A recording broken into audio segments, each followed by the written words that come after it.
Well, joining us now to address the growing dangers of skin lightening and bleaching, particularly the use of mercury-added beauty products, now a major public health and social concern in Nigeria.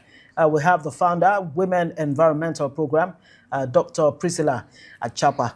Thank you so much for joining us on Newsnight. I mean, it's really scary when you hear that Nigeria is actually the world capital of skin bleaching. 77% of women are bleaching. Yes. Anyway, just to be clear, this color is not bleaching. That's high. This is natural. Very high. Yeah, just to be... Disclaimer. Yeah, you know. But please, I mean, how on earth, how did we even get to this point? Well, I think, thank you very much, and good evening, listeners. Yes. It's a pleasure for me to be here and to be talking about something that I feel very passionate about it. About 4 years ago, we did a documentary on what has gender got to do with chemicals? And that was when my eyes were open. No, I need to hear that again. What has gender got to do with chemicals? Okay. 4 years ago, we did that with our partners at Nigerian. And so that was when our eyes opened and we began to go deeper into this. And of course, our research has shown that a lot of women, not just women, men, are also bleaching. To the point that the young women today feel that if your skin is not white, or, I mean, you are not looking beautiful, and so the men will not even marry you. But the one that is so bad is that women are now bleaching their children. I mean, it's unbelievable. It defies a child that doesn't know nothing. You are bleaching her, and you are bleaching her to death. Because you don't know the kind of chemicals that are contained in that cream that you are using to bleach her. And some of them are even going to the extent of using natural skin. I mean, I don't call it natural chemicals that they mix. You can see in our documentary today, if you have watched, you will see that some chemicals, people sit in their homes and mix all these chemicals and are selling it to young women, to even older women who wants to be beautiful. So what does that mean? Why are you not proud of your skin? I use like coconut oil all my life. That is what I use. And I use the black soap, the one that is being made right from the beginning, because that is what my grandmother taught me to use. I have not changed my skin. Am I not looking beautiful? Your skin is as amazing I'm glowing. as possible. Yes, indeed. Because at my age, if I tell you my age, you'll be surprised. Because I don't have to bleach to please anybody. I don't have to bleach for anybody to love me. But the truth about it is that we're killing our blood vessels. We are inviting cancers to our bodies. We're killing our children. In fact, the whole reproductive system is being killed. But also, not just about the reproductive system. This bleaching has a two-way effect, both from the economic and from the social. From the economic, you are using bleaching cream. If you go and take bath, you know that the water that you use to wash down can get into the food that we eat today, into the soil. And so the toxins get into that soil. So we are also eating what? Toxins. Okay. So if it is not your business, it is everybody's business.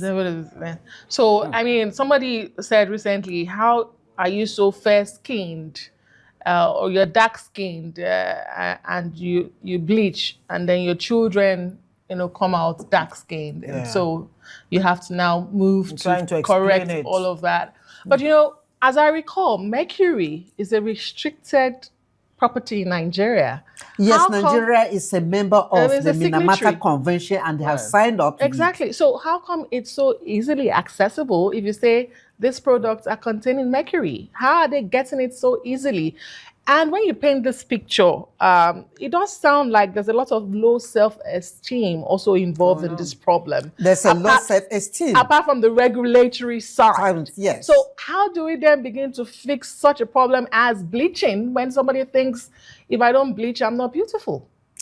It's a complicated issue, I must say that. Because the white that you want to be like them are now thinking of how they can become black. and darker like us. The world we live in. I remember the song. Kò sẹ́gbọ́n tó lè dá. Kò sí wa tó léwu. tó lè fi táyé. So that is the challenge. It If is you serious. go to them, they're actually looking for sun that will burn their skin to become dark. And here we have this beautiful skin and we are trying to bleach it away and bleach our life to death. Because what we are using in our body, we don't even know. And this thing is getting into our uterus, getting into our womb. And How do we solve it? What should be the approach? I mean, should it be regulatory or should it be enlightenment, public enlightenment? We should be heavy on it for people to actually, number one, be proud. I mean, there was this Embrace Your Skin campaign. I wonder how much traction, that has gained so far since that campaign started. What should be the best approach? I think the best approach, we have regulations. It's not as if we lack them, but enforcement is also not there. But this is also a human right issue. So even if we have the regulations, you cannot force them not to use this cream. What we need to do is that who are the producers of these creams? We need to find them, and they must clearly label them that this is dangerous for your head. If you are taking it at your own risk. I think that is what the regulatory bodies needs to do. But we, on our part as human beings, we need to sensitize people and create as much awareness as we can so that people will know the inherent dangers of bleaching themselves. And you seem to be concentrating on bleaching creams. There's a new trend of injections where Nigerian women are actually taking injections to lighten their skin. Yes, because How they dangerous is because that they believe that the injections works faster. The creams takes a longer time. So the injections work fast. It's all about bleaching. What are the risks involved in it? Yeah, and I just wanted to ask you as well, what agencies of government are you working with? Because although you say it's human rights, issue there, for the children who are suffering this, they can't speak up for themselves. Of course they We can't. have to begin to speak for them. So what government agencies are you working with? We are working with NAFDAC. We are working with NESRA. We are working with SUN. All of them were where we had our program today.